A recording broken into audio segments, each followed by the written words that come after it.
All right.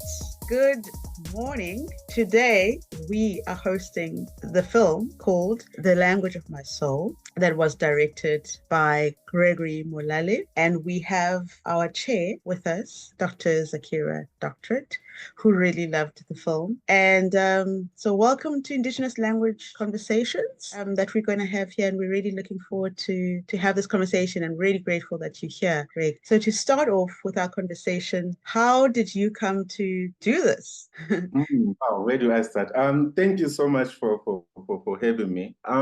So I met Ouma Katrina in 2019 via Puku. She was doing a book writing workshop with Puku Children's Literature Foundation, and we're filming just content for their social media around that. And I was so taken by her story. Like, it was the first time hearing that there is such a thing as a last speaker of the language. So it was with Poco Books. She was invited by Poco Books, and you happened to be there.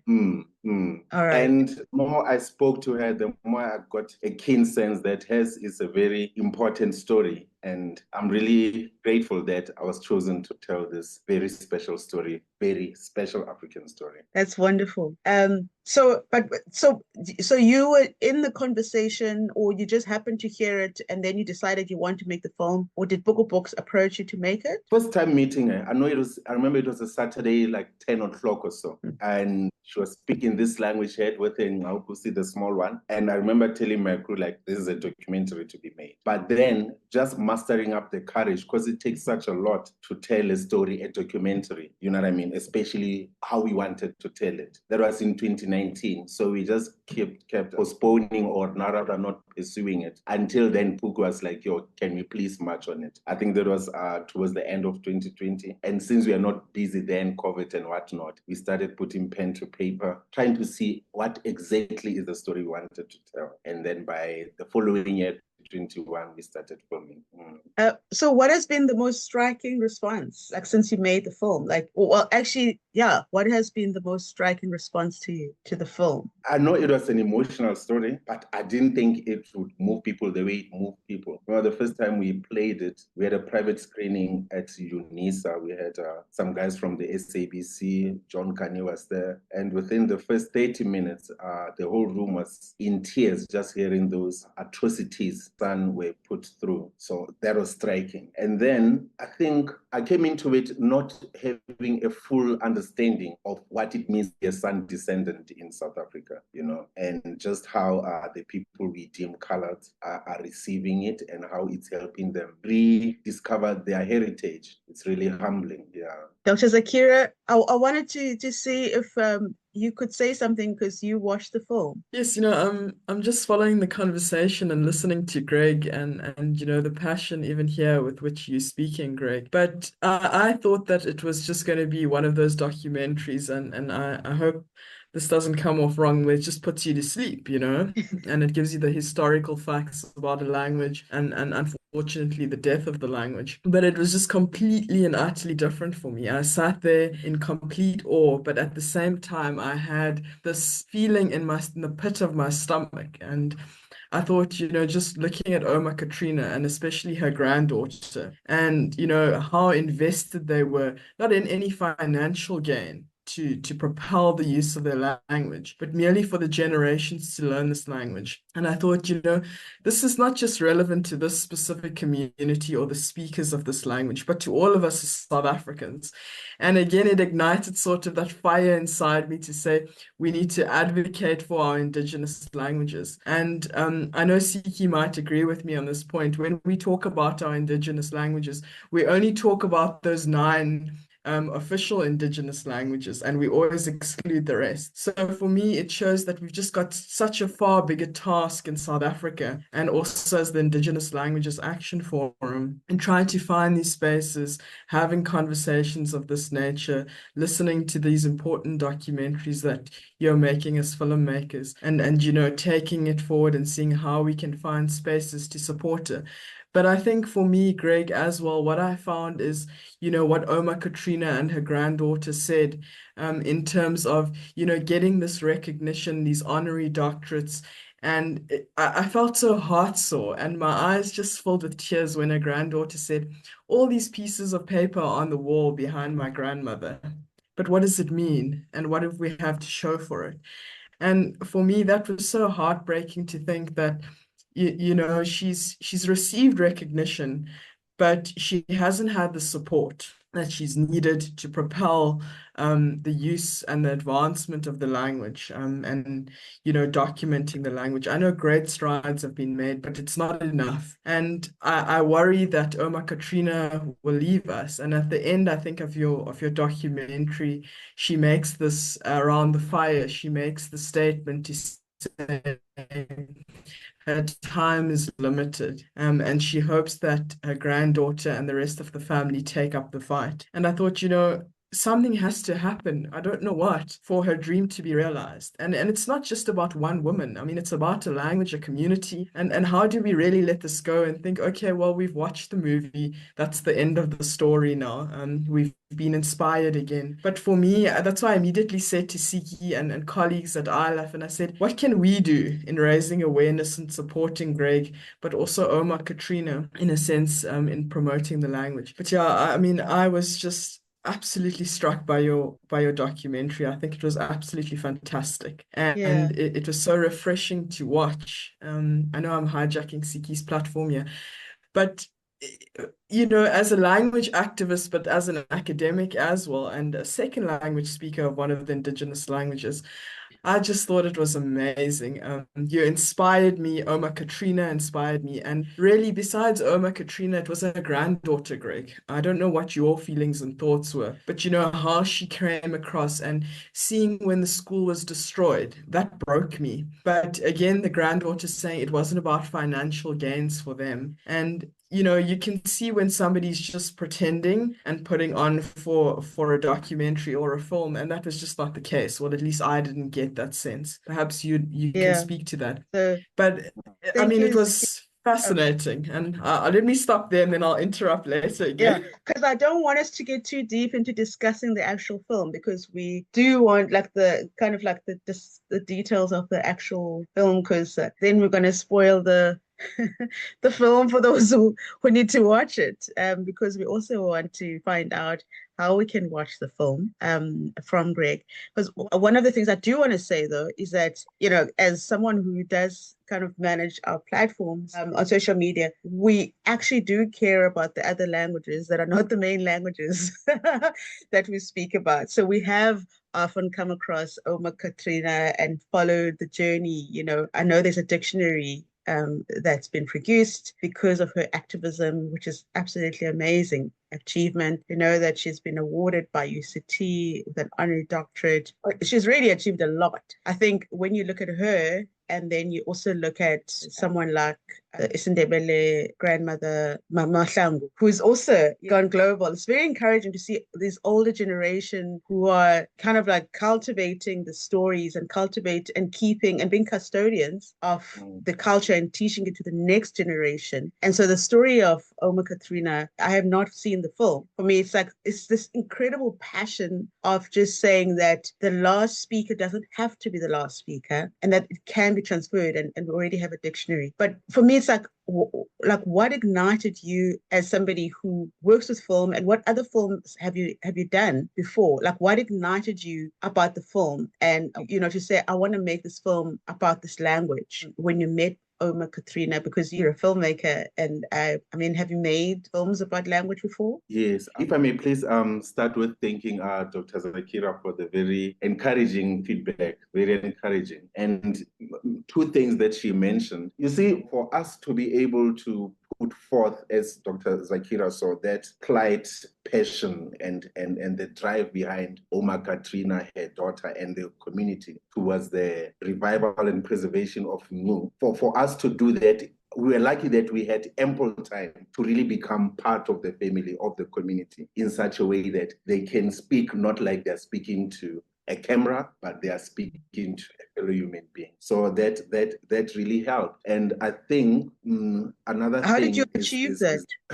it's so crazy. The first time I went there, I had done my, phone calls, desktop, academic research type of thing, and then went there for 2 weeks. My Afrikaans was horrible, probably 20% Afrikaans speaker. But I had to sit and communicate. And every time I would speak to Ouma, she would mention some Setswana word because she was trying to bridge that gap. And more discovering that, wow, this is just, how do I say, an Ouma like my own Ouma, and discovering so much similarities, yet the distance, you know what I mean, and really becoming part and parcel of their quest to revive me. I think that's what happened. The first time went for 2 weeks, and then we shot the whole thing over a period of 3 years. So it was a lot of shooting, conversing, covering each other, psychological walls being broken, So it was that. And then sorry, you wanted to figure out what inspired me. Yes, and if you've done films that have to do with the language before, and like what made you do the language film? This is actually my first film in this thing, because I've done a lot of TV work, and I'm trying, or personally for me, I'm trying to use this craft of filmmaking as a way to discover pre-colonial Africa, in a way to decolonize myself, because people my age have absorbed or have been encultured in a very Western modern world where we see our Africanness through a Western lens. So as part of rediscovering myself, my heritage, my identity, I see myself gravitating towards such stories. So when I came across Ouma Katrina's story, it was like, this really speaks to my own personal path, what I deem somehow my purpose, and that was the crux of it, more than the language, more than wanting to help preserve it. For me personally, it was like, oh, this is an opportunity to portray the son or the son descendants in a manner that is different from how they've been seen before, because every time people speak for them, is it an expert or a director who would say they are feeling this, they are thinking this? But here I was like, how about we present Ouma Katrina and her community in a way where they speak for themselves, where we don't doubt their credibility or authority because they are not academics. And I'm grateful that so far it seems that we have managed that. Yeah. And what changed you? Okay, you said your process was because your inspiration was rediscovering who we were through, by connecting to the African story somehow, or a different generation, and someone like Ouma Katrina comes from a different generation and is also connected to language, because as Zakira would agree, that a lot of language, there's a lot to be discovered. There's a lot that we can learn from language itself. And so a lot of the work is really probably, the history is probably stored in the language. So is there any way that you feel like anything you learned out of the experience of this language journey with Ouma Katrina and filmmaking the film over 3 years? That's quite a time investment. Sure. Many learnings, but particularly to this need to tell narratives about ourselves that are positive, that are not colored by imperialism. That very discovery, it becoming crystal clear to me that, look, all the problems that we have today, they might be material. We don't have finances. We're a poor country. We don't know how to use our resources. Until we have a strong sense of who we are, we can't solve any of our problems as a country, as the global south, let's put it that way. We can't solve any of this until we know who we are. We can see ourselves without those. Right now, we are struggling because of the media we consume, the books we read, everything, the culture. I think the actual cultural hegemony is so pro that which we think we've conquered, which is colonization, imperialism, but the cultural products, movies, books, everything we consume in the mainstream are still pervasively putting forth that image of us that if we keep seeing ourselves that we won't win over whichever are our problems, economic, poverty, whatever. So for us to know who we are, we need these cultural products. We need these movies. We need these books that tell us who we are pre-colonial, or we even through them try to redefine ourselves on our own terms, in a manner that we don't have to be consuming mainstream content, TV shows, movies that are really about surface value domestic issues, or issues that really demean us, you know what I mean? So, and this was an exercise to say it's possible to put forth such a cultural product and have it not dense, dull, or not entertaining. Can be transformative, engaging, intellectual, and towards a grander purpose without putting people off. Yeah, I and hope that makes sense. yes, it does, and it's also important to tell, because sometimes when the story is told from the outside, it can also distort, and so it sounds like you really achieved that. I don't know if Sakira, you want to talk about our conference yet or not, because there's a language conference. And so, do you want to say something? Yes, I think this might be a good spot now in the conversation. Greg, ILAF is hosting the very first Indigenous Language Conference organized by our association. It's going to be taking place next year. We're in the planning stages at the moment. And, it's this type of work that we're looking to showcase. We're trying to move away from your more academic voice. We know that the academic voice is important. But it's exactly what you were saying about, hearing the communities and having an in with the very people, the speakers of the languages, rather than us coming and say, okay, this is the research that we're producing and so forth. So the conference is going to be a community-based conference, and we're looking specifically at activists who are going to come and present, just share with us their stories about what's really happening on the ground from a point of language. Are the languages being used? How is it being transferred from generation to generation? And I think this is exactly what Ouma Katrina was talking about, is that generational transfer. So, filmmakers like yourself and other communities that you've worked with or that other filmmakers have worked with would really contribute very nicely and vastly to our conference. What we will be doing is it's going to be a hybrid, I can say that for now. And the reason why we're doing that is to try and attract, like I said, as many people as possible. It's something that we're going to be just trying out. It is new, as I said, but we hope that it's something we can continue. And the purpose is, again, Greg, not just to come, as you've also said, and just document something and showcase it, and then we walk away and that we close the door. We don't want to do that. We want to shine the spotlight on these communities, the challenges that are being faced, the achievements and the strides being taken, and really see how we can partner with other organizations in trying to preserve the languages and ensure that they're intellectualized, but they also continue across generations. And that's really what we want to do. So I know that this isn't the platform to ask you to be involved, but we do think that it's a fantastic opportunity for us to invite you, which we will be doing, to be part of our conference, to share these insights and maybe even consider showcasing the movie, the documentary somehow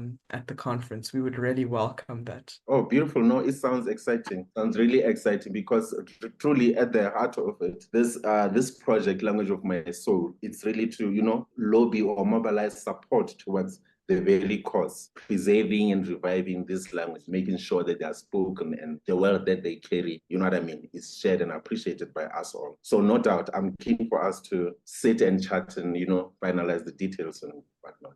That's fantastic. We look forward to working with you and really working perhaps with various communities as well on a case-by-case basis. I think, Siki might also agree with me here, and I don't know how you feel, but, we're so passionate about our languages and being able to communicate and cross that cultural and linguistic barrier. I heard you saying about Ouma Katrina using Setswana, I think you said it was, just here and there, and how that really just warms you up in a sense. So we want to try and achieve that as well with the conferences. We don't want our Indigenous languages to be in existence in various vacuums and pockets and working against each other. That's not what we want. We want to try and create some sort of a linguistic unity. And I think that these conversations and spaces will hopefully open up such dialogue in terms of us moving forward collectively, even for us as second language speakers of the Indigenous languages. Yes, most definitely. It's okay. Yeah, thank you so much. Oh, sorry, did you want to say something? No, I just wanted to say one thing that also came out during when we were filming this is that even as Setswana is the closer speakers, 100 years from now, we might be suffering the same fate that we're suffering, but it won't be because somebody told to stop speaking it. It will be because we imposed that on us. So all efforts are so key in, you know what I mean, making sure that we speak it, our grandkids don't lose this rich best of heritage that language is. Yeah, I mean it's really great, especially with the cultural revival, if I can call it that, because the creative part also is not just it's not just language preservation, but it also helps for future generations to interact with Ouma Katrina. And in some ways, you've captured Ouma Katrina for generations to come. There's a lady in Makanda, which was formerly Grahamstown, who's a Xhosa-speaking singer and kind of performance storyteller, and she is rediscovering storytelling like in Zomi and retelling the stories and the songs to children, and she's also discovered that this performance of our culture, because she also grew up going to English speaking schools and not being connected to her language. And so there are a lot of people who also feel like Ouma Katrina, even though the language is not extinct, because there's loss of language. And so there's a cultural movement where artists are creating work where they are revitalizing or relearning ways of being. And in some ways, I think that actually increases the appreciation of the languages. And as Sakira mentioned, we really believe in multilingualism. So it's not, we're not just speaking one language, just like, you found Zona in Ouma Katrina and you found yourself there. So it's really about promoting the multilingualism. And I listened to, there's a professor who was speaking, was actually quite impressed with our language programs here, with even our politicians in the Eastern Cape, can you believe it, in the education department, that saying that he even was attending a lot of these lectures, about language, and he was so impressed by the investment that South Africa seems to be more progressive in wanting to include our indigenous languages in education. Of course, there are a lot of other languages that are wanting to emerge. Like we have, for example, Ismbondo, people the young people have actually written a book about it, Ismbondo, which is, some will say it's a dialect of Xhosa, they also will say whole language. I mean, and so there are all these debates about language. I'm not a linguist, but I am around linguists a lot. And someone just say, well, we're all just speaking one language, which is different variations of it. But the variations for me really matter, because I feel like that's how we get our creativity in this country, especially if we appreciate one another's languages. So I would like to know, I mean, there's something that was really amazing that was said by Dr. Gani. You worked with Dr. Gani, and he says in his 60 years, this is a Tony Award-winning actor, writer, who's acted in Hollywood movies, a superstar who's really said in his 60 years of writing and acting, there's never been a more beautiful film he's seen that's moved him as much as the one that you've made. I mean, what a compliment. How do you feel about that? Yeah, that was that was mind-blowing. That's better than getting an Oscar. Number one, Ouma is very happy about the final product. Number two was Ntatekani, of course. And hearing that was, yeah, man, it's very difficult to try to make these films that have more value than entertainment value. Like their key purpose is not just commercial viability, and to have them being received by people like Ntatekani in that manner is very encouraging. It's very encouraging. I mean, we had many stops and goes over the 3-4 years where we made this. And that was because there wasn't finances, and we could have easily said, no, we have enough, let's put it out. But we wanted it to speak or meet a certain standard. And to hear him say that makes it feel like, yeah, it was worth it, it was worth it. Because I think one thing that I cherish a lot, or I think is very important to me, is really finding some man of mastery to this filmmaking craft and marshalling all our intellectual, even emotional powers to put forth a film that speaks to that ambition was great. Well, thank you so much. We're about to land our conversation.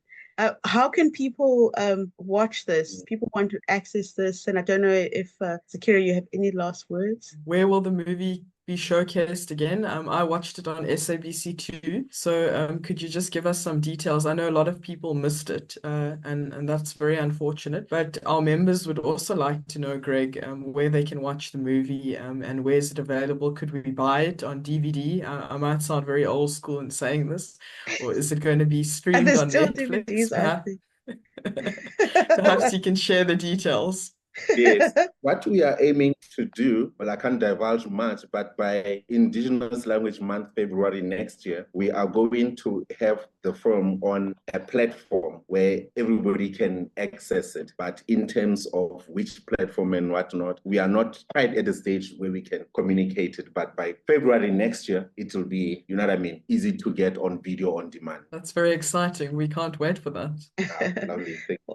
Thank you so much and congratulations, your film, and we really need more people to see it. And if it moved Dr. Gani as much as it did, everybody needs to see it. And thank you so much, guys, for watching it. Dr. Zakira, the great feedback and the opportunity to chat, you know, and really help the film do that which it was made to do, conscientize and mobilize towards this language mission of ours. Thank you so much. Yeah, and we wish you all the best for your future work. All right. Lovely. Thank you so much. Thank you so much, Dr. Zakira. Thank you very much, colleagues. Thank you so much.